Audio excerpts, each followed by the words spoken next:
It spawns so many rare mobs. It would just take a long time to roll the boxes. So, I think that's could be a good strat I might look into later. When do I drop the abomination map? What? No! I didn't check the box open. I just ripped off two brothers' gifts from my map, dude. No! I didn't verify that it opened the box. How am I that stupid? I never do that. I never do that. Oh. 6.5 hours later. 323 div cards. Oh, what? Hey, nice. I feel like Karma gave me that one as a gift. 787. 162 cards. It's coming up. Hey everybody, it's Snoo. Well, we're here. I welcome you to the farm of the league. You know, I just realized the other day that every league, somewhere around this point, 2 or 3 weeks in, I get deeply engrossed into one particular farm that I just enjoy more than any other. Sometimes it's something that I anticipated in the very beginning, such as the ghosting keystone back in Tota League, you guys might recall. I did the whole weapon swap thing, shield charging around, picking up the ghost, ghosting him, then turning around, doing the map over again, killing everything ghosted. In Crimson Temple, all winged Scarabs. Almost nobody is willing to do that or follow that strategy even after I did it, but it proved to be an incredibly lucrative and enabled me to do otherwise group level investments in a strategy at that time. Sometimes the strat is more along the lines of something that is created by other members of the community, and then I just decide I want to take that on and elevate the strat as high as I can, maximize the investments for maximum returns, try to make it as efficient as I can, such as Garatha's +2 projectile Abyss farming back in Affliction League. He was doing it on hardcore on lower tier maps. I decided to crank it up to, well, initially tier 7, but then all the way to tier 14 for the Eldritch rewards, corrupting the maps, turning them back into unidentified, scrapping the rest, getting that extra pack size from the Sextant, running only half the maps, actually, because if I didn't get the good Wildwood juice, I'd just scrap it altogether there. It seemed insane off the top of the head, but it proved to be incredibly good and efficient at that time. A lot of people did follow that one, as it was a much more popular league. That proved to be, I think, the best strategy of that league. Sometimes what I'm doing is the best, sometimes it's not the best. Last league, for me, it was the meat sacks farm. I loved doing the meat sacks farm, even though my character wasn't very well made for it. Unfortunately, it received a mid-league shadow nerf to the drop rate of the meat sacks. All Flame kind of ruined that farm for me, and I just ended up doing curation back to basics, barrel and go, which was a little bit of an offshoot. Still, very high stakes. So all the farms that I mentioned there fit within a certain rubric. They are very high investment, not something that can easily be executed. Typically losing currency in the short run, meaning any one given map, you're probably going to be losing currency on the strategy. And it's quite often convoluted and a little bit time consuming. And there's something about the strat that we have to do is extra work. Maybe setting, whether it's like prepping the map or whatever. Today's strategy fits within that rubric exactly like the other ones. We're going to be opening strong boxes and rolling them first. Rolling diviner strong boxes. I am not taking tamper proof. This Atlas notable. Everyone always takes it for the convenience. That's a good reason to take it. I mean, you can be very efficient. Corrupt, rare, strong boxes already done, pre-rolled for you. Maybe the rolls are good, maybe they're not. Doesn't matter. But it does matter actually if you can take a strategy to the next level, which I already came out with a version of this that was lower tier, still using the Pilfering Scarab, taking it pretty seriously, triple ambush Scarab. Now I'm going to be taking it all the way with the Monstrous Treasure variant, still on tier 16, so I think this strat is going to be the highest end, probably the highest end tier 16 mapping strat that will exist this league. Some variation of this, I would say. The character that I have is still an elemental hit warden, still not using tinctures. This is the strongest bow build I've ever had. Even when I pit it up against multi-mirror tier versions in previous leagues, part of that is because I'm not wearing any magic bind gear. Nice convenience. Part of that is because the Warden Ascendancy is just so insanely strong. And I'm going to need that power because I'm going to be averaging, I think, at least 500 divination cards average on each boss. Some bosses are going to have over 1,000. A few times it might even be over 1,500 cards. I'm going to need real single target boss damage, and this character has it.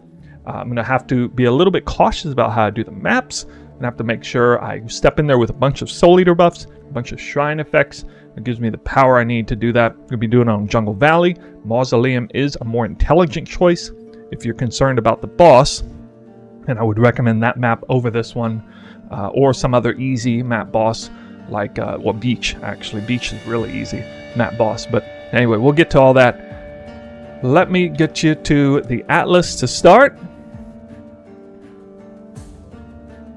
Okay, so here it is. I think it's basically the same. I might have changed some things from last time, like blocking more stuff. I like the fact that Scarabs are pretty premium here. We've really gotten a sense of the economy that Ambush Scarabs are number one. Harbinger Scarabs are a close second. I'm nearby there. It doesn't make a whole lot of sense to prioritize farming Scarabs in Tier 16 when you can really farm them in Tier 17 with a variety of methods. I mean, just having the Scarab multiplier is there, and obviously not going to be using Scarab Maving Chisels for this strat. But at any rate, there's not a whole lot we have to do with the Atlas because it's a Monstrous Treasure strat, which means other mechanics get in the way. There's a certain mechanic in the game called, I don't know exactly the terminology, zoning. Different league mechanics have a different size zone. Certain league mechanics prevent other ones from spawning. We saw this a lot in Affliction League. We learned then that Ritual and Abyss were a couple of notoriously bad league mechanics for preventing spawns of other league mechanics. Monstrous Treasure is arguably the worst single league mechanic in the game for creating issues of not being able to spawn other mechanics. For example, if you mandate a ritual spawn while using an ambush scarab of containment, that ritual will never spawn. I've never seen it spawn. I've done it like 20 times, never spawned. I don't think it can. I think it literally just cannot spawn.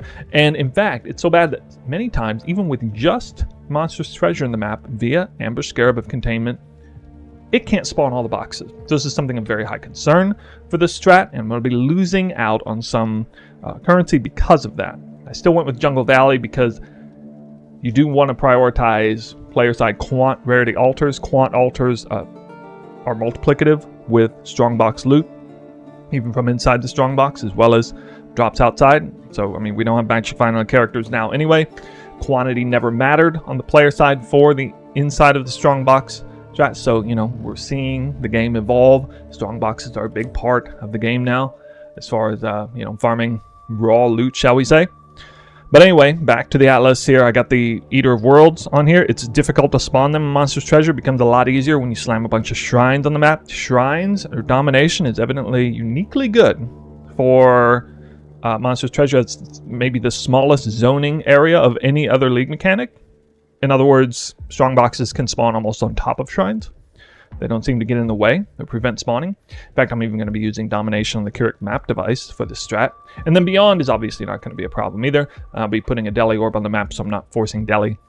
8 mod corrupted version of this strat would be alright, but then you're going to have the issue of trying to force Delirium on the map. You might forego 3 shrines by forcing it through Keurig bench. However, I don't recommend that. I think 3 additional shrines is better, partially because that's an additional 6 eligible shrine effects to take into a massively buffed boss room, as well as, I'd say on average, at least 1 additional quant rarity altar, because a lot of times they will spawn directly off of the shrine monsters. So I do have the Katash Beyond, but that's going to be playing a relatively small role. We'll be getting divination cards from one of 3 different sources. We'll be getting it either through raw drops from Beyond mobs, or the mobs that spawn from inside Strongbox or Delirium, in which case I've scryed Residence over. It looks like the Nimbus card, Fire of Unknown Origin, or the Apothecary are still probably the best bet. Look for 7 Years Bad Luck or Unrequited Love eventually at some point. overtaking those. It'll be quite some time, I still think. Okay, so that's one source of the cards. Another source will be from inside the diviner strongboxes, which I will be rolling. I'm going to explain the rolling in a second. And you get a ton of cards that are essentially like stacked decks, although maybe not quite as good of a weighting as stacked decks. Hundreds of cards. That's where most of the cards are coming from. And then you also have a third source, which sometimes people forget about.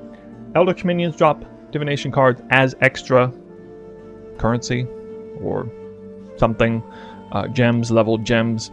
Sometimes it's divination cards, which means you can get the nurse card, immortal card. That's really exciting when that happens. Typically, I take the quant altars over that option, though. But yeah, otherwise, I think the strat's basically the same. Going to be doing ambush, domination, beyond, blocking a lot of stuff. The blocking, not really blocking for Scarabs, guys. I'm actually blocking because I don't want other mechanics to spawn and remove strong boxes from the map. That's the main reason. Okay. The investment cost, which we'll see in a second. Actually, first I'm going to explain a little bit, insert a little subsection on rolling. So, for diviner strong boxes, there are prefixes and suffixes. The suffixes are the good rolls, and the prefixes are the downsides, if you will. Here's something a lot of you don't know. When you do corrupt rare, automatically with tamper-proof, most of the strong boxes have really, really bad rolls. Most of them have 3 prefixes, 1 suffix. Sometimes it's 2 prefix, 2 suffix. Very rarely 3 suffix, 1 prefix, and very rarely 6 affixes in total. Even when you break it down, the suffixes, some of them are much better than the others. There's 2 that are really good, and 1 that is garbage, and 3 that are decent. Okay, so 6 possible outcomes there. That makes a big difference. The difference between rolling them versus your average one. I did some testing on this for a variety of reasons. I will tell you that for, I think the maps I did was 160% increased quantity of items found. It was 6 modded maps with this atlas. Tried to keep apples to apples there. If I opened a diviner strongbox with nothing, it was scoured. Okay, scoured, it dropped upwards of about 40 divination cards, 20 cards duped. Okay, and around 40 divination cards. If I had a random roll on there, which means they didn't really care, maybe I had a couple of decent mods on it or one of the good mods and that was it, you get upwards of around 60 divination cards out of that. And that's a typical strong box if you're running tamper-proof. Now, if I deliberately rolled the strong boxes until I get 3 suffixes, one of them being good with a decent roll range, get upwards of around 80 divination cards. And if I have like the Holy Grail strong box, which is like really, like basically it's perfectly rolled, it's got the best rolls you can have, which I'm going to show you in the map in a minute, and get upwards of around 100 divination cards. So that's a difference between about 40 to 100, depending on how well rolled it is. Or, typically, what I'm saying is, if you roll the strong boxes, you get nearly double the cards from diviner strong boxes, up to anyway. Now, the good rolls are increased quantity of items found, and additional card drop, just additional items. The big number. So we'll see that in the initial map showcase. I'll do a slightly longer than normal map showcase, so you can see. Next up, let's go to the investment cost, which you can see. Well, first on the left, you're going to see just an absolute metric ton of currency here. This is because I'm rolling the maps, and these are my supplies for 100 maps of rolling. Now, I've been doing this strat for longer than normal. This is always the case when I come out with the sort of eventual best strategy that I think exists in the league, at least a combination of most lucrative, most fun, most advanced, most jackpot-oriented, challenging to pull off, just fun in a great many ways. I typically test that one for longer than normal, and I've already ran well over 100 maps of this before I'm bringing this video to you. Off stream, this is the strat I'm doing. And these materials here should suffice for 100 maps. I may have to pull out of the bank some additional stuff, and I'll take that into account if need be. So we got, let's see, we got the Pilfering Scarab, of course. Again, Scarabs coming from 3 different sources. All 3 of those sources will dupe. From inside a strong box, it will be quadrupled, as a matter of fact. Ambush, Scarab of Hidden Compartments, and Potency and Containment are replacing the triple ambush here. So we got the Monstrous Treasure automatically, which means we get the much better version. And this is going to give us twice as many strong boxes and twice the chance to reopen them. And 75% increased explicit modifiers. This means this is more than double loot. This is easily more than double loot than before. It's probably about triple, maybe even quadruple the loot compared to it. That's assuming you get all the strong boxes to spawn, however. Discernment is still in play, like it was before. And then there's nothing but 6 modded maps here. 6 mods, and I'm going to be, of course, chiseling them and putting a Delirium Orb just to add monsters to get additional cards. The Delirium monsters on Monstrous Treasure do help with Eldritch spawns as well, it seems. Now, you'll notice I'm not using Maven Chisels for divination. The reason is because I also, in my test, the primary reason I was testing things was to verify that the Maven divination chisel worked on diviner strongboxes. It appears it does not. So last video I came with was unfortunately a little bit outdated information. I didn't know at the time that the Maven chisel for divination does not work on the inside contents of strongboxes, diviner strongboxes. That's a major problem. I can't believe it doesn't work, and that's really sad. Hopefully they patch that in, but for now, the regular chisels are the way to go. A lot of times if you do this strat on tier 17, which yes, it can actually be done on tier 17, I was able to verify that. That's probably going to be like the absolute top end strat, one of the very top end strats of the league. Doing this strat I'm doing today, except on tier 17. But anyway, going to be using the cartographer chisels for this. And we'll just keep an eye out for any changes that they make or fixes to bugs or whatever. I assume this also counts for other sources of things. Like, for example, if you're trying to do Monstrous Treasure for Arcana strongboxes and you're rolling your tier 17 maps with a bunch of extra currency and you're using Maven Chisels for currency. Guys, I wouldn't be surprised if additional currency doesn't even affect the drops of inside Arcana boxes. So be on the lookout. If it doesn't affect divination cards with the divination chisel, the more multiplier through the map mods and or, which seems to be layered over additively with the chisels, that probably doesn't work for our inside Arcana box. Okay, Milky is right here in the chat. Hey Milky, what's going on? He says it does not. So I didn't know that. I figured that was probably the case, just putting 2 and 2 together. All right, well, you heard it here second, I guess. Anyway, here is the investment cost broken down here. This is in total 225 divines. I added an additional 20 chaos per map for rolling it because yes, these are all 6 modded maps, so I do need to chaos spam them. The rolls are really easy. I'm trying to put this mod on there in areas inhabited by X. Can be anything. There's like 20 different choices. I've heard a rumor that Monstrous Treasure spawns better with the maybe with the box count and or the Eldritch spawns. If you have that, what that does is it solidifies all the packs into one type of mob, and that may have some sort of benefit. I just heard it from multiple sources, so I went ahead and did that. Anyway, still had to chaos spam them and exalt a few from 5 to 6 mods. Roughly about 20 chaos per map additional invested in there. 300 chaos as well for putting domination on the map for 100 times over. So the grand total is 225 div. This strat was 2.5 div per map. It's actually gone down. I'm not sure why. I've been running it here, but I guess it's become less popular. The Pilfering Scarab has actually begun to go back down in value, as well as the Containment Scarab began to go back down in value. They're stabilizing now. This is before I come out with the video. I don't know what's going to happen after this video. But again, this is a strat that a lot of people are going to see. A lot of people are going to love to watch. Not that many people are going to want to do this. Not to the extent that I'm doing it here. That's one reason why I love this strat. As a streamer, I get to do something I really like to do without wrecking the market, because it's not something that a ton of people are just going to jump on the bandwagon for. So, that's bonus points for me, I guess. I'm going to do something that I kind of did back in Affliction League, where I was tracking the amount of Affliction juice I got, and I could sort of, claim, how much juice I'm getting on the maps to help people understand if there might be a distinct difference in your results versus mine.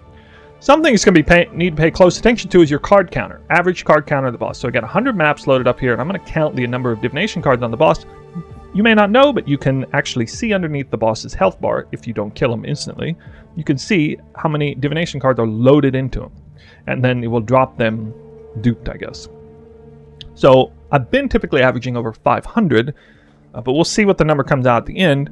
Also paying attention to how many strongboxes spawn in each map. So they should have 36 for Monstrous Treasure plus 1 on the Atlas. So maximum number of 37. It's pretty rare that 37 spawn on any map. Really, any map. I tested a lot of maps. Even what you might think is the best map. I tested Underground Sea. I tested Beach. I even was testing Forge of the Phoenix. Was testing Tier 17 maps. I was testing Dunes and Jungle Valley, Mausoleum, Dry Sea, all kinds of big maps that you would think would be able to spawn them all. Every map has its problem. Every map, at least at some point, only spawns like 2/3 of the boxes it should. I don't know why. Again, issues of zoning area. I was going to run this strat on Mausoleum, but through further testing, I saw that it really did have an issue spawning boxes more so than Jungle Valley. I would prefer Mausoleum's layout and boss over this map. But again, if every map's going to have its problems, fine. I'm just going to go on a map where the boss altars don't spawn because that's going to give you the best loot otherwise and can help make up for it somehow. So once again, we find ourselves on Jungle Valley with the Nimbus card, which means that it's going to be apples to apples compared to the last strat. Much higher investment, many more cards per map. So I will show you this at the end. We'll see where it's at. First thing I got to do now is chisel everything out. Okay, there it is. It's all done. Every single map has been properly chiseled and got one Delirium Orb. Again, Delirium is just, it's not about the drops, it's just about spawning a whole bunch of extra monsters and a whole bunch of extra Headhunter buffs for that matter. And yeah, this strat, with this investment, this style, is going to require Headhunter probably. Or it's just some outrageously strong build. Okay. As far as I know, the rumor's still true that you need to put the map in the bottom slot because certain Scarabs, I think Scarab of Discernment bricks if you put it in the bottom slot. Like some Scarabs don't work. Still, I don't know why that is. But anyway. Oh yeah. We'll do that. Okay. We've got an overlay for you. And I will be adding different cards of somewhat, decent value as we drop them. So it should be interesting over time to see what gets added. I'm going to put Domination on the map. And this is going to be a first map showcase. I got enough materials loaded in. Usually this will cover me for one map. Doesn't really matter if I got to take portals out. I do care about time a little bit. One thing that I've been working on is trying to be faster. And if the map is bad, like it doesn't spawn any divine or strong boxes, I want to get it out in like 3 or 4 minutes flat. But I'll take my time. If there's a map where I get like 6 diviners boxes, I'll spend 10 minutes in there. That's fine. That's worth it to prep it right and make sure that I don't fail to kill the boss or something. All right, so this is the first map showcase. First thing I do is nothing until I find a shrine. I should probably did a separate map before to warm up the computer. Quant Altar is king here, especially with 6 modded maps. It's multiplicative with the loot that drops out of the strong box. So that's going to increase the quant in the area, which, yes, does impact the amount of card that drops out of divine or strong boxes.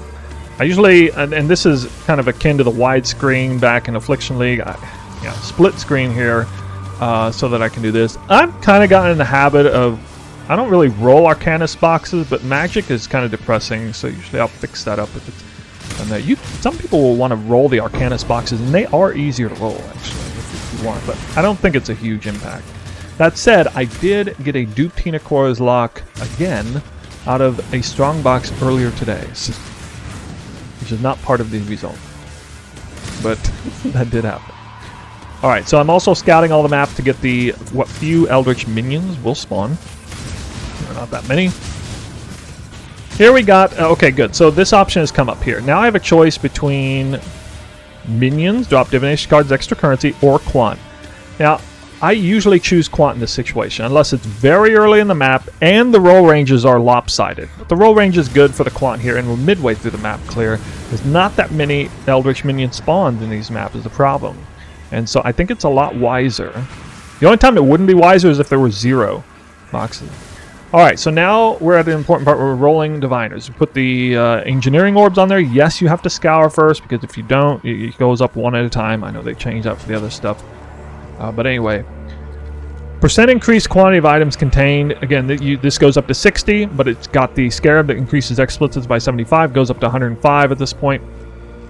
Sometimes I would actually double exalt this. In fact, usually I would, but in this case, I'm going to roll it again. Now, again, I said most of the time it comes out 3 prefix, 1 suffix. That's how it usually goes. This is the best suffix at a good roll range. And I'm going to double slam this with Exalt. I usually do if I hit this particular thing. One of the mid-range things is contains additional divination cards that give X. Either corrupted items, unique items, or currency items. I don't know the EV between the three of those. Probably currency items is best. We'll slam it one more time, and we did get currency. This is not the best diviner's roll. This is a good roll. This is the one where I mentioned you get about 80 cards. Get probably about 80 cards out of this box here. Okay, it's one excellent roll and two decent rolls. It is missing the other good roll, which hopefully we'll be able to see in a minute here. I can actually show you the good roll by just rolling this here. All right, this is the good roll. Contains 8 additional items. Now this also happens on the diviner's box. Goes up to 8, goes up to 14 fully. So a perfect strong box is 105% increased quantity of contained items, contains 14 additional items, and then for diviners it would be contains divination cards as extra currency or something. That's a perfect box. For arcanist, it's always there's only 3 suffixes actually. It's these 3 suffixes. It's the only one. So this is why you might want to roll arcanist, but you know. Actually, I can't remember if you get bonus loot if it's unidentified first. I don't think you do though, because it's actually not unidentified when it drops the loot. So. Anyway, we got a second diviner here. Okay. Interesting outcome. I did a lot of testing, and if I got bad roll ranges on the 2 really good mods, which kind of happened here, it's kind of a wash. It's probably a little bit better than the other box I already rolled. So, in case of trying to be efficient and save time, I just stopped there. Alright, I used to re-roll that because I didn't like the roll ranges, but I think it's actually fine to leave it there. If you want to be really all in, try to get the very most of everything, fine, you know, you can re-roll that out, but there's no way in hell I'm going to divine the strong box before anybody says that in the chat. So I'm putting alchemy orbs on every single one. I don't usually engineer orb arcanist boxes, but you can if you want, and yes, you can roll them. I'm going to show you, it's pretty easy to roll these. Now at the back end, especially if I have a lot of diviners boxes, what I do, and this is another good reason why to roll these, is bonus. Here's some bonus info for you guys. Guarded by 3 additional rares. I'm wearing a headhunter. If I spawn 3 additional rares and keep reopening the box, I get a lot of headhunter buffs, guys. This is easy to roll this. It doesn't take many chaos orbs. So what I like to do is on the back end boxes, I like to have this mod rolled a bunch of times so that I guarantee myself a bunch of headhunter buffs going in. There it is again. This is gonna guarantee. I mean, look, it's a lot. This makes it so much easier. I can't tell you how. This was such an epiphany for me when I realized I could do this, because I was putting Legion on the map before. Oh yeah, in case this drops in. And so, you know, I only have 2 diviners boxes, so I don't really need to do this a bunch. Typically, I will roll like 1 box per diviner. Oh yeah, sometimes you roll these boxes, it contains additional Scarabs. I don't think Torment Scarabs are very good, but anyway, up to 5 additional Scarabs. Dude, if you hit that on like ambush, that's gold right there. So that can also be kind of an added bonus. Now what I do is, if I'm being smart, I don't pick up the shrines. I've unlocked all the Eldritch Altars. I'm not really focusing on killing mobs, I'm just kind of going back up to the beginning of the map. And I'm going to ignore the shrines. I'm going to open boxes, not killing anything really. And now I'm at the back of the beginning of the map, right? Doesn't matter what the boxes are. It could be diviners, arcanists, doesn't matter. Might have missed the Eldritch spawn here, no? Okay. One thing that improved my efficiency on this is a tighter loot filter. I'm using the Omega Strict filter now. Adjusted it accordingly, and I actually loot on the way. Unless it's a crazy map. If there's a ton of diviner strongboxes on it, I will not loot and I'll take it very seriously. But this map only has 2. Unless I reopen both of them like 5 times each, then whatever. Okay, we're at a point where I need to do shrines. Now, once I start picking up shrines, in my head, it's kind of like go, go, go time. Because I would like to carry... There you go, that happens. I don't know if I rolled that one or not. I would like to carry these shrine buffs into the boss room. Oh, by the way, if it's a crazy map with like 8 diviners boxes, what I'll do is I will actually go into the boss room and spawn the boss in advance, so I don't lose any time. Because on Jungle Valley, you gotta wait. Your buffs decay, the shrine buffs decay, headhunter buffs decay. If you're worried about, if you're trying to do the strat and you're just starting out on it, I recommend initiating the boss on Jungle Valley or Mausoleum, so that you get the very most of the timing window. Can't mess around with this strat. I mean, you really, like, you're gonna find, you know, if you've not experienced it before, just wait until you get 1,000 or I mean, at some point, I'm going to get 2,000 divination cards on one boss.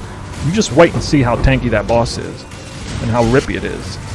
You don't want to be messing around with that. So I'm more comfortable with it now. I've done this well over 100 maps, so I know what my character can handle. Can't handle not leeching anything. That's for sure. Now I still have the boxes that... Oh, nice, Abomination. I still have the boxes that are guarded by additional rares. I didn't do a great job with the shrines, so they're going to wear out. Now, every box I open here is guarded by rare monsters. I'm going to really load up the Headhunter buffs last minute. Reopens are nice. 31% chance to reopen a box. Go ahead and do that. Any monster in here might be dropping the Nimbus card. I will be tracking Dapper Prodigies like I did last time. Again, roughly a 1 to 185 ratio. Dapper Prodigy to the Fire of Unknown Origins, the Nimbus card. It's apparently worth almost 30 divines right now. Should see that card drop at least once in here, I think, average. How would you spawn him? You can't exit the boss room without dying? Well, you just die on purpose. Or you exit the game without putting portal down. You spawn back in later. So it created extra process or whatever. Okay, did I hit it early? Alright, Unbound is on. And the boss is perma-frozen. That's better than average result. I actually forgot to count the cards. Can somebody tell me how many cards are on there? The card number would have been on the top. I didn't see how many cards that is. So I already looted the map. I don't need to go in there again. 211. That is above average results for 211 cards. But there you go. That's map number 1. I will be tracking everything. And I definitely made money on that map. Got 2 raw divines, 4 divine beauties, 4 fortunates. Actually made out quite well on that. Not every map will be profit, that's for sure. But some of the maps, hopefully at least one of the maps, will be insane profit. Because Diviner's boxes can drop anything. Literally any card in the game.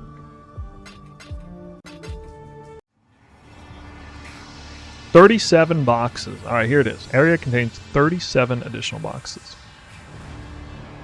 That is the max count.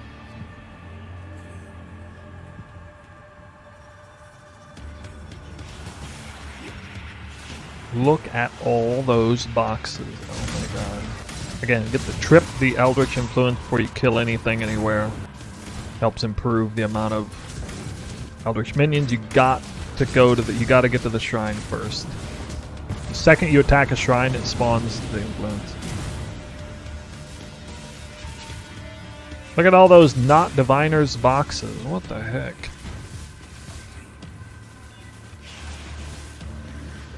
Just straight scammed. Scammed. It's not so much is it worth the currency to reroll. The question really is it worth the time. So then the second question becomes, can you do it quickly enough to make it worth it? Or can you do it quickly enough to make it well worth it?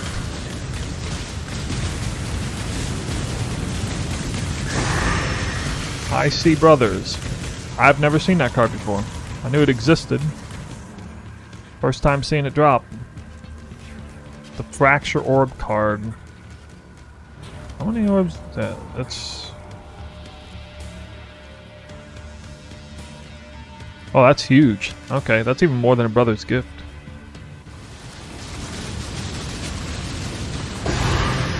$378 cards and actual decent cards. Okay.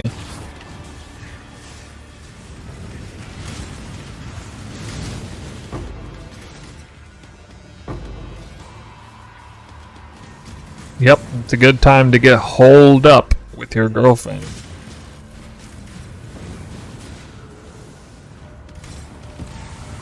That's what you should do on Typhoon days.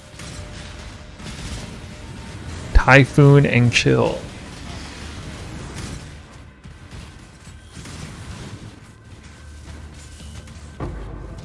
I know those two may not sound like they go well together, but they certainly do. Hey, a puzzle box.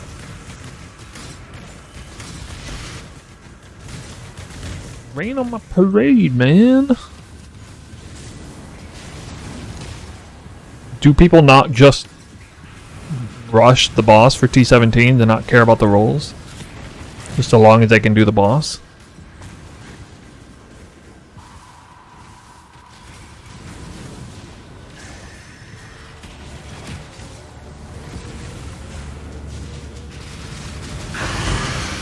$367 cards. No dupe. 4 fortunates twice. Oh. If I had gotten some serious area altars, this would have been crazy.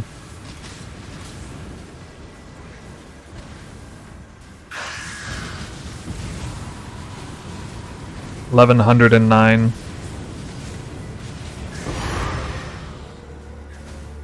Fortunate, that's it.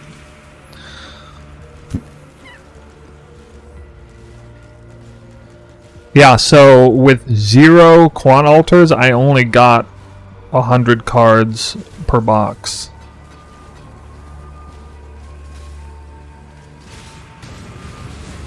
Because I opened 11 diviners and got 1,109 cards. So, like, if I had had 300% quant, I would have had 2,000 cards on this map. I'm pretty sure, because I think it's totally multiplicative with the area quant. If my math serves me correct, I would have been right around 2,000 cards if I had hit like 5 or 6 quant altars, for example. So it's gonna be very hard to actually get 2,000 cards on a map, on any map. What am I gonna do next on this build? Yeah, I'm gonna do Nimbus, and then Ulriath, Bismuth Flask, Explode Flask. I'll cover the resistance, and I don't really need the Jade Flask anymore, so that's gonna fit fine. 700, 7-Eleven! 7-Eleven, I almost went there for dinner! I got udon instead, but I almost got some fried chicken from 7-Eleven. It's a sign. Should got that 7-Eleven fried chicken. Yeah, I mean, I average somewhere between 2 and 4 every map. Average. It's probably closer to 2 than 4. It's probably like 2.7 or something. But, I mean, this map.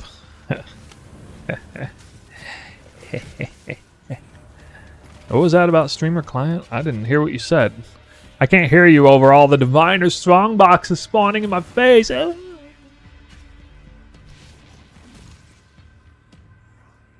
No, I misclicked. Actually, it's not a terrible misclick. Doesn't really matter. Alright, well, I'm just going to add some cards to it. And then click it again. Misclick. The misclick made it respawn. You know, you can edit the box after you misclick. It's so funny. I've done it so many times. I'm gonna go for gold. I'm going for gold. Go for gold. Watch this. Watch this. 105%. Oh, 85%. Good enough. Alright, this is a great map. So, yes, I'm gonna roll these for rare monsters. Did I already have rare monsters and I missed it? I think I've messed it up. Okay. This works out so nicely. I'll finish up the run backwards to these boxes right here. Maybe even these two here too. Ah! Yeah, one more box. There we go. That's like 6 boxes with 3 rare monsters. And let's see. Probably be safe to hit that. What? Wait, what? Scarab dupe? Scarab dupe? One scarab of glittering dupe? Yo, I had the scarab dupe. Alright, we're farming scarabs in tier 16. Holy mackerel. I can't believe it. Scarab farming in T16.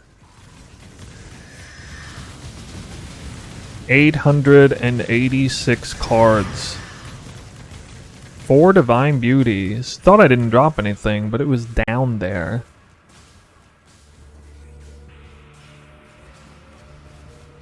$20. No. For like a week for me. What? I like how I actually I keep getting these crazy scarab drops when I do the scarab dupe for no reason.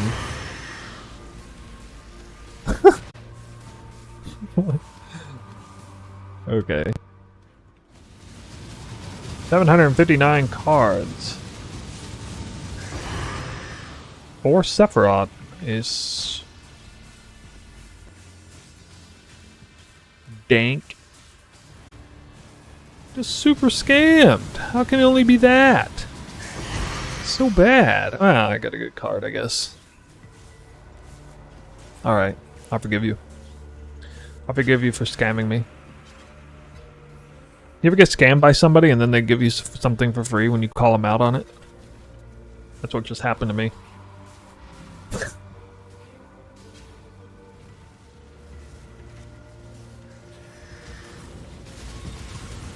$1,100 again. Boom! That's nice. That's nice. That's a card. That's a card. Yeah? I don't care if I drop the Nimbus card. Keep feeding me stuff like that. I mean, I am targeting the diviner loot more than anything, so... There we go. Got an immortal with a little fortunate side of fortunate sauce. High life seal. I think you can go to fancy bars. You can still go to clubs if you just feel like it. You can go to the cinema. You can walk to the cinema. You can go shopping anywhere you want. You can still do a lot of things you would want to do, maybe. Ooh, 4 divine beauty. Cute.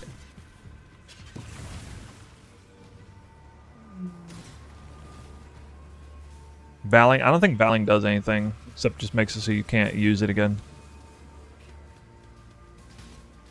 Is using containment worth it? I mean, you have to if you're gonna do this strat. Well, fortunately, a warden, so I permanently freeze him. 1,232 cards coming up for the doctor. Wow. Hey yo. Hey up. Hey. Hey. And it also has the nurse cards. It's arguably the best card EV map. The layout does suck though, but not as bad as like some of the other layouts with bosses. 487. I see brothers again? Oh my god. That card's weighting is tiny.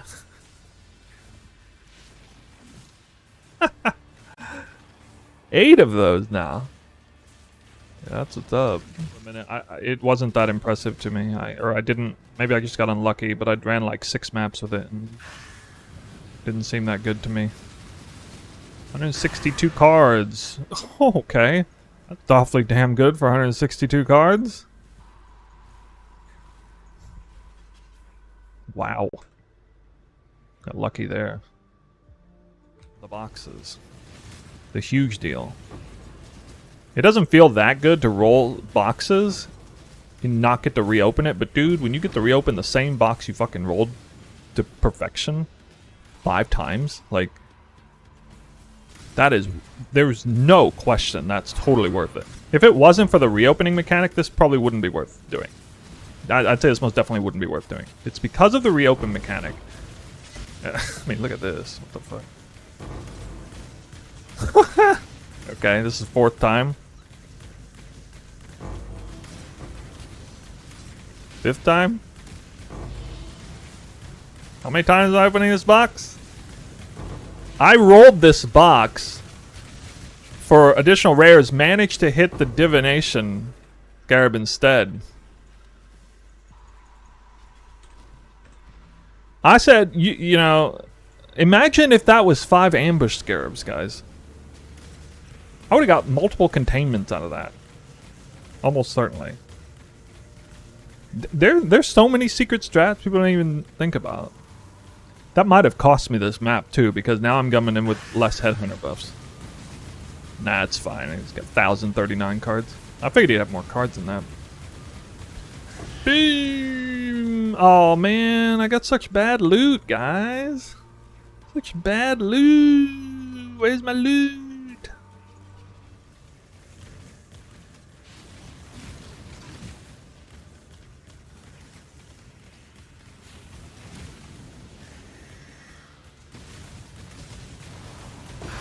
.503 with another Sephiroth. Oh, yeah.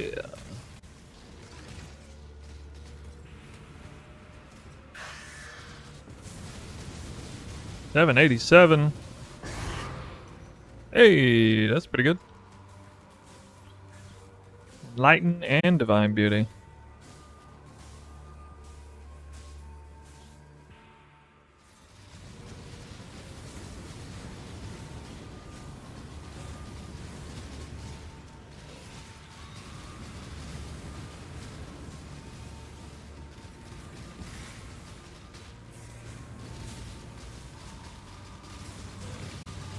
Just stand on top because I'm still getting the Nimbus effect out of it. Should have been standing on top of them the whole time. Maps dupe, yeah.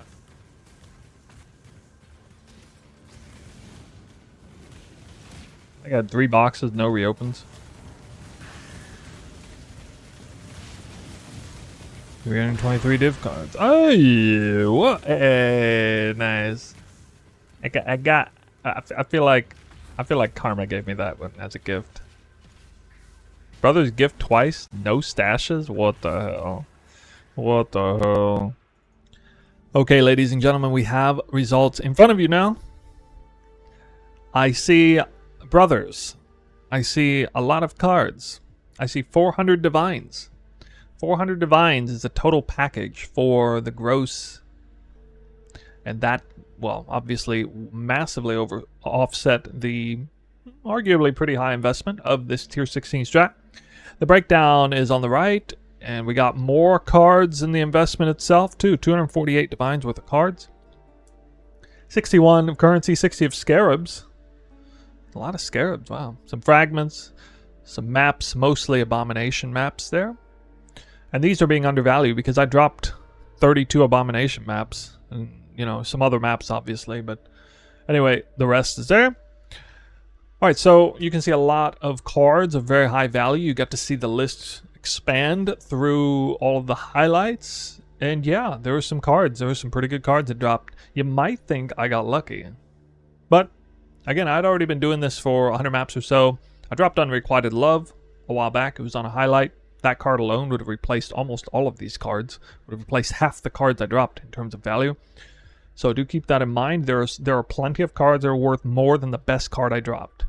I think the very best card I dropped was the Immortal, valued at 8.2 divines. There are a lot of cards worth more than that, and any one of them could have dropped, including Fire of Unknown Origin, which did not drop. So I got actually unlucky in that set. Don't worry, of course I was tracking the Dapper Prodigy, so we'll see where that shapes up in the actual currency earned. But anyway, 22 Scarabs of Containment. Hold on a second. No, that's not right. Wait. Alright, I gotta redo this again. Why is this doing this? Oh, no, okay. No, I don't. Alright, I don't know. I synced this up before, and I guess it was missing. Anyways, this says 400 there. I guess this list was outdated down here for some reason. Oh, right, because I changed it. Okay. It's all good. Okay. I thought something went terribly wrong in there, but no, we don't need to check it again. Here we go. Scroll down. Everything looks right now. 2 reliquary keys. Yay. Actually got a few scarabs. Glittering scarab. Pandemonium scarab. I think 2 containment scarabs, actually. Maybe. So, not everything is being counted, but, you know, a lot of stuff down here is still being counted. My loot filter is linked in the description of the video, so you can get a sense that this was the Omega Strict filter. That means I'm pretty serious in the farm I'm doing. Anyway, let's see what we got. So I remind you the investment cost was less than what is written here, so I had to add some reroll currencies back into it because I underestimated how much it would cost. That's mainly because I did something a little different on this strat, and I rerolled Magic Arcana strongboxes. That was kind of making me spend a little bit more. They're pretty easy to roll, so it just seemed like a smart idea to do that. And I did get a lot of those boxes, didn't I? I guess it's not bad. Scroll it up to the top. Was it 29 Valdos boxes? All right, and then the gross is 399 divines, almost 400. Net 165. Divines per map, from what I personally farmed, 1.65 divines per map. And this took this was basically in between 6 and 7 minutes per map. A little bit tricky to keep track of the time in the short run, because if a map wasn't good and didn't have, you know, any or just one diviner's box, I didn't roll boxes in the back end for the headhunter buffs or anything. It was very fast, about 4 minutes per map then. But some of the maps were like 10-minute maps because, you know, I got like 5 diviner's boxes. I want to get some headhunter buffs towards the end. I want to play it safe, and those take more time. So on average, it was about 11.5 hours to do the entire farm for me of actual like playing time. And there's nothing in terms of what I did in the shipyard. I didn't really mess with that the whole time, so none of that gets factored in at all. Then we have normalized results on the right. Now this number's higher. It's because the Fire of Unknown Origin has been scried over to my map for a good reason, because I expect to see it sometimes. If we go in here and we type Dapper Prodigy, we can see 338 Dapper Prodigies, and I remind you it's roughly 1 to 185 for a Fire of Unknown Origin. This is not necessarily exact, it's going off stack deck weighting.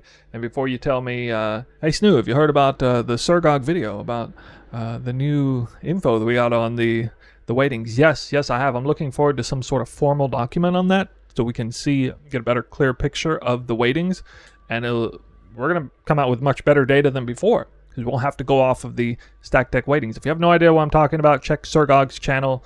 There has been essentially a leak in the formula on the weightings of the cards. We have much better data on that as of now. We're getting it to you guys. It's not out yet, I guess, formally, but should be coming out soon. For now, 1 Fire of Unknown Origin to 185 Dapper Prodigies. If we do the calculation on that, that's almost 2. Which makes sense. You know, if I drop 1, it's going to dupe, obviously. And, you know, in the last farm I did, I got one that duped into 2. I was using Diviner's Chisels, Maven Chisels, which meant that card had a higher chance of showing up. This time, as I explained earlier, I realized the Maven Chisels don't work for the Diviner's Strongbox content, so I went with the regular Chisels, consequently dropped fewer natural cards in the map, of course, because of that. But still, there were twice as many strong boxes and a whole bunch of reopenings. Kind of evened out, almost exactly the same, ironically. So 2.16 divines normalized per map. And almost 20 div per hour. That would have been nice. But 18.8 divines per hour. If I had dropped a Nimbus card, duped, I would have hit 20 div an hour on this farm, personally. So that would have been cool. Making a very high currency strat for tier 16 in particular. So we'll talk more about that in final thoughts, because I'm going to be looking at this on T17s coming in the future. This kind of strat, I think. But for now, it's gamble time. How many Valdos boxes do I get to open? 29? That's a lot of currency I'm going to be gambling.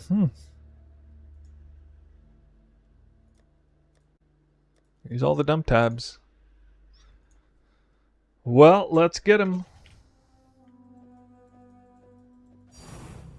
Ooh. One more to take home. Hey, a Divine Beauty. That's pretty good for only, what, 47? 47 stack decks. Alright, guys, take it back to the hideout.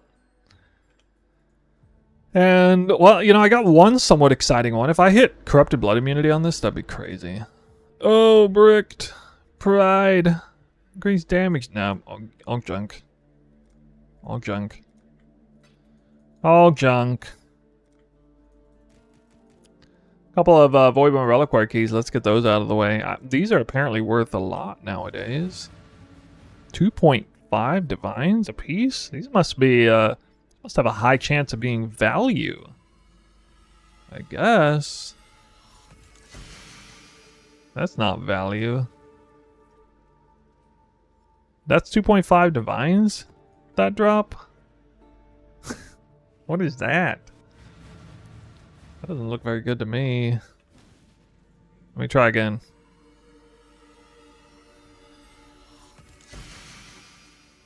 Whoa. Whoa. Yeah, I'm scamming myself. Well, it's okay. I'll make my money back now. Foil Will Clash. Foil Tanu Ahi. Alberon's Warpath, not replica. The Harvest. Rat's Nest. The Harvest. Bramblejack. Forbidden Flame. Well, Forbidden Flame. Could be good, right? All's Uprising. Hey, what's this one worth? What's that one worth, guys? All's Uprising? Life Sprig, wow. Incandescent Heart, no. The Harvest. Spore Guard. Eternal Struggle, I don't even know what that is. The Harvest again. Hrim Sorrow. Tanu Ahi. Black Suncrest. Replica Last Resort? No, that's junk, I know. Gorebreaker, no. Bramblejack. Ventor's Gamble. Watcher's Eye. Life Sprig. Carcass Jack. Tanu Ahi. I'm getting scammed. Shadows and Dust. Black Suncrest. Oh my god, I think these are the only two that are worth anything. Are these any good, guys? I don't know. Let me know in the comments, I guess. Alright, well, yeah, there's a reason why I don't open these off stream normally. I sell them to the gamblers. But I do it for you guys, for content. And also for content, I'm going to give you my final thoughts. I mentioned earlier in the video, if you watched it in the intro, it was a long intro. I just really wanted to share with you guys how much I enjoy this strat. I think it surprised a lot of people to hear that. A lot of people won't enjoy this strat, I think. Rolling the boxes. And we were talking about it a little bit in the chat. And I think what it really comes down to is... Okay, so you ask yourself, is rolling tier 17 maps fun? No, obviously not. Or is rolling strongboxes itself fun? No, not exactly.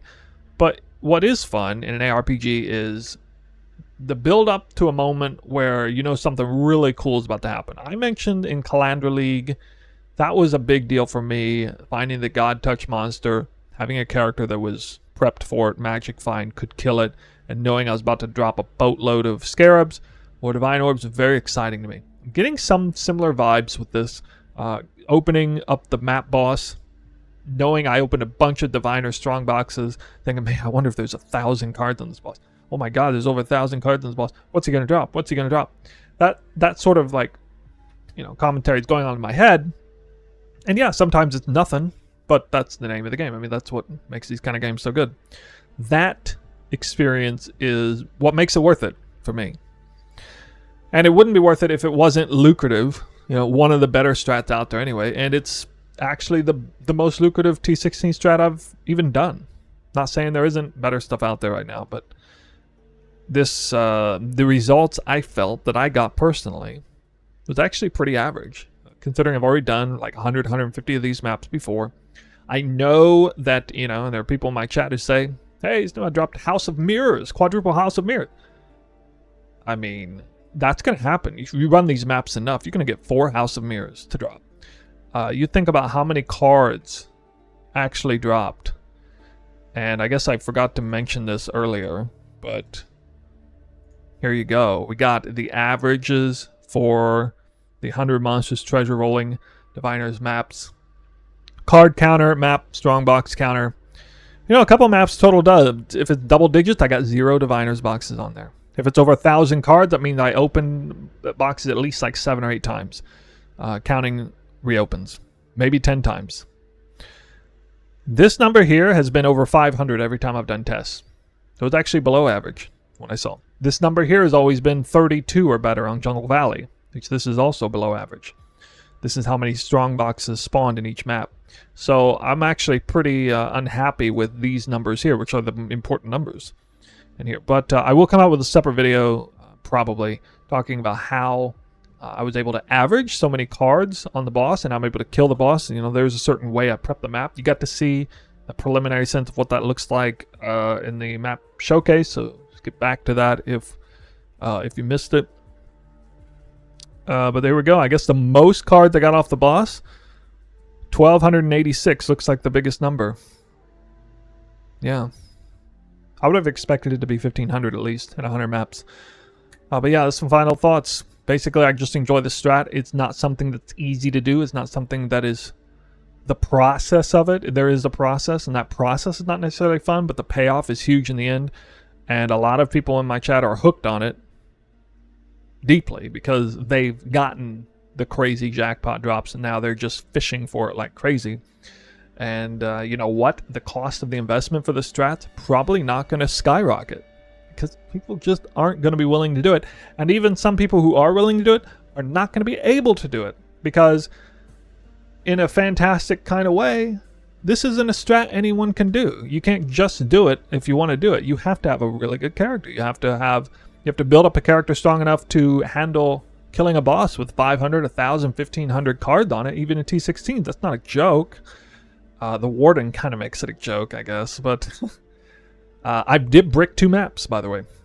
I've decided to regex out twin bosses because that bricked my maps. It won't brick maps in Mausoleum for me, but it did here. This one, so yeah, a couple brick maps. So in my opinion, Jungle Valley is still #1 on my list, but it does have a more dangerous boss. Yeah. So that's it for the final thoughts. That's it for the farm. Hope you really enjoyed it. The highlights were obviously great. This video had better highlights than I think any video I've made in a couple leagues probably. But look forward to more stuff. I see myself doing a lot of strongbox stuff in T17 coming up soon. But we'll see. I'm not exactly sure. This is the strat I've been doing off stream. I'm going to close this video out. I'm going to edit the video, and you know what I'm probably going to do? I'm probably going to run some more maps just like this. Though this is not the sort of stop-and-go streamer video. The streamer just stopped. Going to move on to totally different strat using different investment tools and, you know, all that. No, I'm going to keep buying the same exact fragments. Maybe doing it on T17 instead. That's it. Thank you for watching. I'll see you guys in the next video.